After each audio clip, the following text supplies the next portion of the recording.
ज्ञानपुर नाम का एक गांव था जहां संकट दास नाम का एक लकड़हारा अपनी पत्नी गीता के साथ रहता था।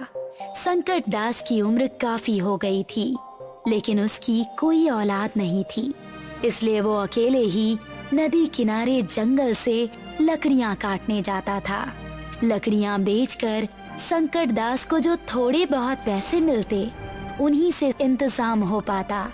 नदी पर बहुत से मछुआरे भी मछलियां पकड़ने आते थे। एक दिन संकट दास देखा कि मछुआरों ने अपने जाल में एक जलपरी को पकड़ लिया है। मुझे छोड़ दो, मैं तुम्हारी तरह ही एक इंसान हूँ, बस अंतर सिर्फ इतना है कि पैरों की जगह मेरी पूंछ है। हम तुम्हें नहीं छोड़ेंगे, तुम्हें बाजार में बेचने पर हमें बहुत बड़ी कीमत मिलेगी। मछुआरे जलपरी के सिर पर डंडा मारकर उसे बेहोश कर देते हैं और जलपरी को जाल में ही छोड़कर खाना खाने चले जाते हैं। संकट दास ये सब देख रहा था। संकट दास को जलपरी पर दया आ जाती है। वो चुपके से जलपरी के पास जाता है और जलपरी के मुंह पर पानी के छींटे मारता है। होश में आते ही जलपरी चिल्लाने लगती है, मुझे छोड़ दो, मुझे छोड़ दो, बचाओ। डरो नहीं, मैं मछुआरा नहीं हूँ, मेरा नाम संकट दास है, मैं तुम्हारी मदद करने आया हूँ। संकट दास ने कुल्हाड़ी से जाल काटा। मैं तुम्हारा ये एहसान कभी नहीं भूलूंगी। इसमें एहसान की कोई बात नहीं है, मैंने तो बस इंसानियत के नाते तुम्हारी मदद की है। इतना कहने के बाद संकट दास अपने घर लौट आया। घर लौटने पर संकट दास ने देखा कि उसकी पत्नी आंखों में आंसू लिए है और उसने खाना भी नहीं बनाया है। क्या हुआ गीता, आज तुम इतनी उदास क्यों हो? रोजाना तो तुम मेरे लिए खाना बनाकर तैयार रखती थी, आज तो तुमने चूल्हा भी नहीं जलाया है। घर में अनाज का एक दाना नहीं है और आज सरपंच ने गांव में ढोल पिटवाकर घोषणा करवाई है कि आज के बाद कोई भी जंगल से लकड़ियां नहीं काटेगा। क्या सरकार ने लकड़ियां काटने पर रोक लगा दी है? हाँ, इसीलिए रो रही हूँ मैं।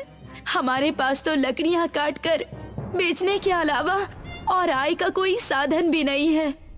अब हमारा क्या होगा? हमारा तो कोई बेटा भी नहीं जो शहर जाकर कमाई करके ला सके। चिंता मत करो, एक दरवाजा बंद होता है तो दूसरा खुलता है। भगवान हमारी मदद जरूर करेंगे। आज लकड़ियां बेचकर 100 रुपए मिले हैं। चलो ढाबे पर चलकर खाना खा लेते हैं। मैं बहुत थक गया हूँ, बाजार जाकर अनाज लाने का मेरा मन नहीं है और फिर मुझे बहुत तेज भूख भी लग रही है। संकट दास और गीता ढाबे पर खाना खाने पहुँचे। गांव में एक ही ढाबा था जो शेरा और हाथी नाम के 2 भाई चलाया करते थे। शेरा भाई, जरा हमारे लिए 2 सादा थाली लगवा दीजिए। ठीक है, लगाता हूँ, आधे घंटे इंतजार करना पड़ेगा। आधा घंटा बीत गया लेकिन थाली नहीं आई। शेरा भाई, अभी तक हमारी थाली नहीं आई। तुम बार बार मेरा सिर क्यों खा रहे हो? देख नहीं रहे इतनी भीड़ है? लेकिन तुम्ही ने तो कहा था कि आधे घंटे बाद थाली मिल जाएगी। अब हम कभी इस ढाबे पर खाना खाने नहीं आएंगे। गीता ने घर पहुंचकर संकट दास से कहा, हमारे गांव में एक ही ढाबा है, उस पर कितनी भीड़ रहती है और खाना भी अच्छा नहीं मिलता। क्यों ना हम लोग अपना एक ढाबा खोलें? अगर हमारा ढाबा चल निकला तो हमारी अच्छी कमाई हो जाएगी। ये विचार मेरे भी मन में आया था। मैं अपने सोने के कंगन गिरवी रख दूंगी, तब तो किराए का इंतजाम आसानी से हो जाएगा ना। संकट दास और गीता ने शेरा और हाथी भाइयों के ढाबे के पास ही एक दुकान किराए पर ले ली और अपना ढाबा शुरू कर दिया। संकट दास भैया, थाली कितने की है? मात्र 50 रुपए की। आप बैठिए, मैं अभी आपके लिए खाना लगा देता हूँ। संकट दास और गीता के प्रेम भरे व्यवहार और स्वादिष्ट खाने के कारण उनके ढाबे पर धीरे धीरे लोगों की संख्या बढ़ती गई। उधर शेरा और हाथी का ढाबा खाली होता जा रहा था। कुछ ही दिनों में शेरा और हाथी भाइयों का काम धाम ठप हो गया। शेरा भाई, अगर ऐसा ही चलता रहा तो हम तो बर्बाद हो जाएंगे। मात्र 2 महीनों में हमारी कमाई आधी से भी कम हो गई है। हमें इस संकट दास को ठिकाने लगाना होगा। ना रहेगा बांस, ना बचेगी बांसुरी। मेरे पास एक योजना है। शेरा संकट दास को बचपन से जानता था। वो जानता था कि संकट दास को तैरना नहीं आता। एक रात शेरा और हाथी संकट दास के पास पहुंच गए। उन्होंने संकट दास का मुंह एक कपड़े से बांध दिया। फिर वे संकट दास को नाव पर बिठाकर नदी के बीचों बीच फेंक दिया। कुछ ही देर में संकट दास नदी में डूब गया। कुछ देर बाद संकट दास की आंख खुली तो उन्होंने खुद को पानी के अंदर पाया। वही जल परी जिसकी संकट दास ने एक बार जान बचाई थी, वो संकट दास के सामने खड़ी थी। मैं जिंदा कैसे बच गया? कुछ बदमाशों ने मेरे मुंह पर कपड़ा बांधकर मुझे नदी में फेंक दिया था। मैंने तुम्हें बचाया है। लेकिन मैं पानी के अंदर सांस कैसे ले पा रहा हूँ? क्योंकि मैंने तुम्हें एक जादुई गोली खिलाई है। जलपरी संकट दास को एक घड़ा देती है। जब भी तुम इस घड़े में हाथ डालोगे, इससे एक गोली बाहर निकलेगी। उस गोली को खाने के बाद कोई भी पानी के अंदर सांस ले सकता है। लेकिन ध्यान रहे कि इस गोली का असर केवल 12 घंटे तक ही रहता है। मैं ये घड़ा तुम्हें उपहार स्वरूप दे रही हूँ। तुम इसे ले जा सकते हो। संकट दास घड़ा लेकर अपने घर आ गया। उसने घड़े को संभाल कर रख दिया और अपने ढाबे पर काम करने चला गया। शेरा और हाथी उसे देखकर चौंक गए। भैया, ये संकट दास जिंदा बचकर वापस कैसे आ गया? लगता है इसने तैरना सीख लिया होगा। भैया, अब हम क्या करेंगे? चिंता मत कर, इस बार मैं संकट दास को कहीं का नहीं छोड़ूंगा। शेरा गांव के सरपंच के पास गया और उसने सरपंच से कहा, सरपंच जी, मुझ पर एक एहसान करिए। क्या बात है शेरा, इतना परेशान क्यों लग रहे हो? सरपंच जी, गांव के हर एक आदमी से कह दीजिए कि कोई भी संकट दास को अपनी दुकान या जमीन किराए पर ना दे। संकट दास की वजह से मेरा धंधा चौपट हो रहा है। ठीक है, तुम्हारा काम हो जाएगा।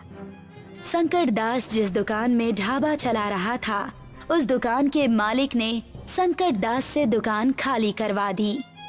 इन्हें अचानक क्या हो गया? हम तो अच्छा खासा किराया भी दे रहे थे, फिर भी इन्होंने हमसे दुकान क्यों खाली करवा दी? कोई बात नहीं, मैं कोई दूसरी जगह किराए पर ले लूंगा। संकट दास निराश होकर नदी के किनारे गया। तब वही जलपरी जिसने संकट दास को घड़ा दिया था, नदी से बाहर आई। क्या हुआ संकट दास? आज तुम इतने उदास क्यों हो? गांव में कोई अपनी जमीन मुझे किराए पर देने को तैयार नहीं है और मैं अपने घर पर भी ढाबा नहीं खोल सकता क्योंकि मेरा घर मुख्य सड़क पर नहीं है। वहाँ खाना खाने कोई नहीं आएगा। संकट दास ने सारी बात जलपरी को कह सुनाई। तुम नदी के नीचे पाताल लोक में ढाबा खोल लो। उस जमीन पर किसी का अधिकार नहीं है। लेकिन पानी में आग कैसे जल पाएगी और लोग वहाँ सांस कैसे ले पाएंगे? चिंता मत करो, पाताल लोक में आग जल सकती है। हम भी तो वही खाना बनाते हैं।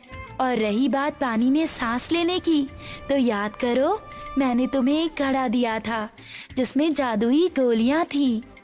हाँ, उस घड़े के बारे में तो मैं भूल ही गया।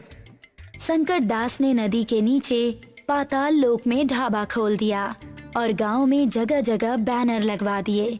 गांव के लोग पाताल लोक का ढाबा देखने के लिए बहुत उत्सुक हुए। वो सभी नदी के किनारे पहुंच गए। संकट दास ने सभी को मटके से निकालकर एक एक गोली दे दी और कहा, भाइयों और बहनों, इस गोली का असर 12 घंटे तक ही रहता है, इसीलिए 12 घंटे बाद पानी से बाहर जरूर आ जाना।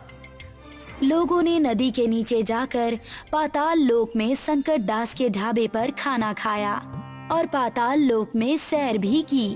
संकट दास ने नदी किनारे एक नौकर को खड़ा कर दिया और उससे कहा, जो भी खाना खाने आए उसे मटके से निकालकर एक गोली दे देना। ऐसा कहकर संकट दास ढाबे पर काम करने चला गया। उधर शेरा गुस्से से आग बबूला हो रहा था। पाताल लोक का ढाबा, ये भी संकट दास ने खूब अच्छी चाल चली।